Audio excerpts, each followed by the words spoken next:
You think your decisions are your own, but most of them were shaped before you even noticed them. And the system behind it is invisible. Every day, you make hundreds of decisions. What to watch, what to buy, what to believe, and it all feels natural, like you chose it. But what if that feeling is the illusion?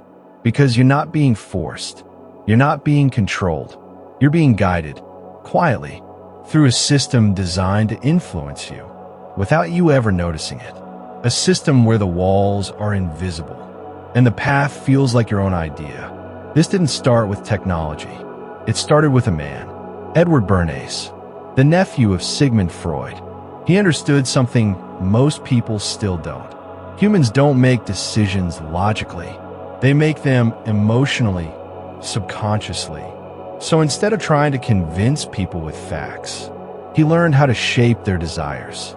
He called it the engineering of consent, not forcing people to agree, but designing a world where they would agree on their own. He used authority figures to influence the masses.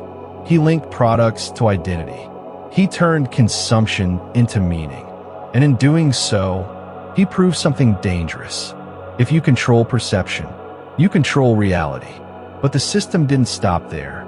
It evolved, because controlling millions of people manually is inefficient, so it became automated. Today, the system is no longer just advertising. It's embedded in everything. Every click you make, every second you pause, every video you watch, it's all being tracked, stored, analyzed. Your behavior becomes data, and that data becomes predictions. Not just about what you like, but what you will do next. But prediction isn't the goal. Control is. So the system doesn't just observe you. It adjusts your environment. It decides what you see, what you don't see, what feels important, until your behavior becomes predictable. And here's where it gets worse. You're not aware of it, because the system doesn't feel like control. It feels like convenience. It feels like personalization. It feels like you. Your brain isn't built to question everything. It relies on shortcuts, patterns, biases. You follow defaults. You trust what's familiar. You react faster than you think. And those patterns can be engineered. So the system doesn't need to force you. It just needs to design the environment around you. And you'll do the rest. Over time, something changes. Your attention gets shorter. Your thoughts become faster, but shallower. Your beliefs shift without you noticing. Your desires start to feel pre-selected. And eventually, you stop questioning, because everything feels normal, even if something feels off. This is how control works now. Not through restriction, but through design. And the cost isn't just privacy. It's your ability to think, to pause, to choose.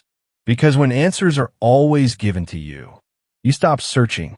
When everything is optimized, you stop deciding. And slowly, you lose something you don't even realize you had.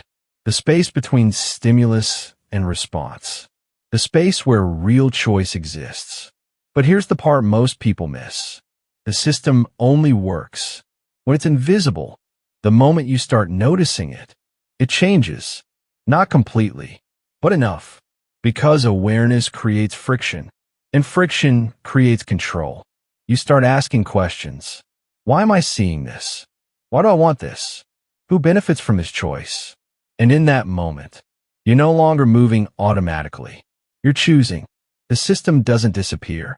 It doesn't stop, but it loses something powerful. It's invisibility. And once you see the walls of the maze, you don't walk through it the same way again. The system doesn't control everyone, only the ones who never see it. If you want to understand the systems shaping your life and how to break out of them, subscribe.